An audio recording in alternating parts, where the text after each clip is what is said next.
Sanibonani, welcome back to enye video ngiyabonga kakhulu ukuthi ungene. Thank you very much. Please kindly subscribe or like video, share video as well. So now asikhulumeni ngodaba ke lukababa ke uSiputla Sebogodi. Siyazi uye wadlula emhlabeni and I think bekune memorial service yakhe. Siyabona njalo kukhulunywa ukuthi kumndeni ngathi uyadonsana unkosikazi wakhe lo kade kuthiwa ukuthi she's a wife of 6 months uthi akayobekwa somewhere else ekubeni umndeni wakhe, especially the sister that I saw, udadewabo uthi akayilala la kulele khona uma wakhe, alalela kulele khona abazali bakhe. Manje kuthi unkosikazi omusha ke lo abamuthi unkosikazi ka 6 months bekungakudala beshadile, uthe no uzoyalala kwenye indawo. So ngibone nje imbono ihlukana enkundleni zokuxhumana abantu bethi kodwa this wife why kumele manje usasemusha uthatha inqumo engaka ufika nokufika kwenze nonyaka. Abanye bethi no, uma ngabe unkosikazi wakhe emshadile and then she can take lawo ma decisions ukuthi akayephi. Kodwa umndeni mawukhala uthi no akalale kwabanye abomndeni abalele khona, especially abazali bakhe, wena njengonkosikazi uthi left, umndeni uthi right, usuke kungasazwakali. But anyways ngibone bebhalile njalo futhi lapha nephepheni so lezi bekhuluma ukuthi uye washona enenxeba ngezinto ezikhulunywa ngabantu enkundleni zokuxhumana. Khumbula kuye kwaba nodaba lolana lwesithombe sakhe esagijima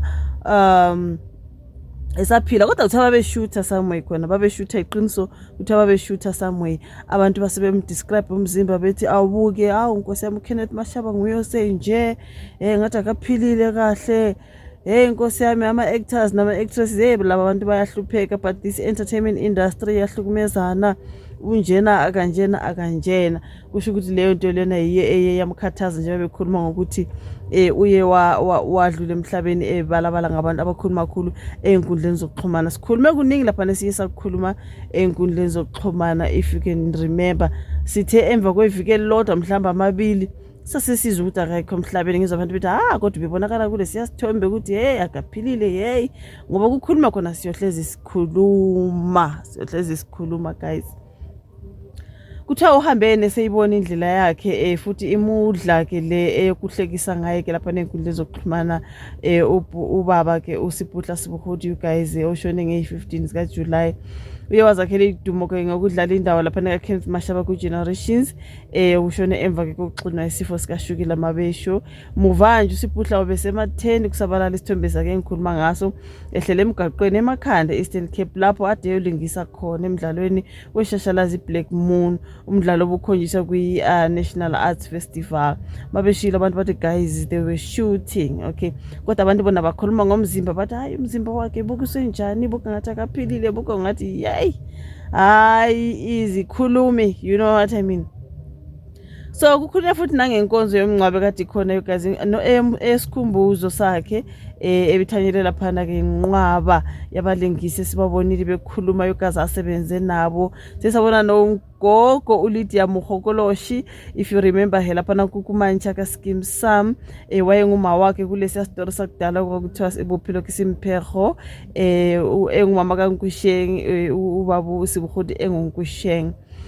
Uzowakhuluma nkosi yami ngoba usekhulile, uma ukhuluma ehleli phansi ngibonile ke laphana kwi-memorial service yakhe, okay. So umlingisi ke uKamukelo Mari uthe uSiputla ube ngumlandeli ke wokuqina we-Orlando Pirates, kushuthi ke ube yifene Orlando Pirates kakhulu. Uthe bahlangana ngo-2024 ngesikhathi ejoyina umdlalo ongasekho iScandal kulaphana kwe-e.tv, lapho ke amenza wangazizwa ke njengevukane ekulingiseni. So kuthiwa ke lo mlingisi uthe kona ngaphambi kokuthi uSiputla aye eMakhanda baba nengxoxo eMakhanda la ababelingisa khona kwabonakala lesiya sithombe. Kwaba nengxoxo eyamshiya ke ethukile. Uthe ubona ngathi izimpawu zokuthi baba uSiputla usezoshona zazikhona, kodwa ke bona bengazinaki. Uqhubeke wathi usanda kumethula nakwenye inkakhe yomlungisi uJerry Phele nabona ngathi ke wayesemdlulisela komunye ubaba ngoba yena esehamba. uJerry Phele thinking ubaba bathi ubantu yababa kulesi story esihlekisa ngizesikhumbula bafethu. uthi wangifonela kungesonto ngaphambi kokuthi basuke wathi, Nana, ngiyasuka eGrahamstown esitshokona lapha eMakhanda manje, kodwa ngiyasaba ngizohamba nginganibonanga.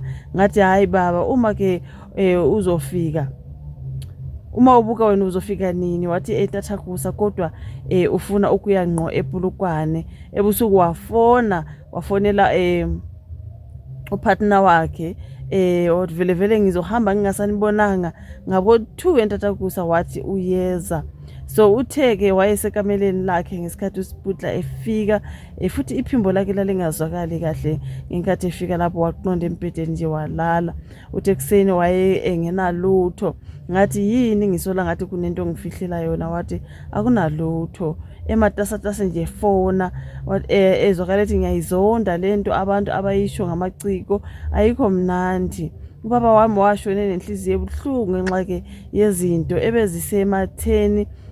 Ngathi futhi wayefona ethi ufuna ukubopha abantu abamkhulu Magabe, shuthi mhlambe lapha lezo xhumana.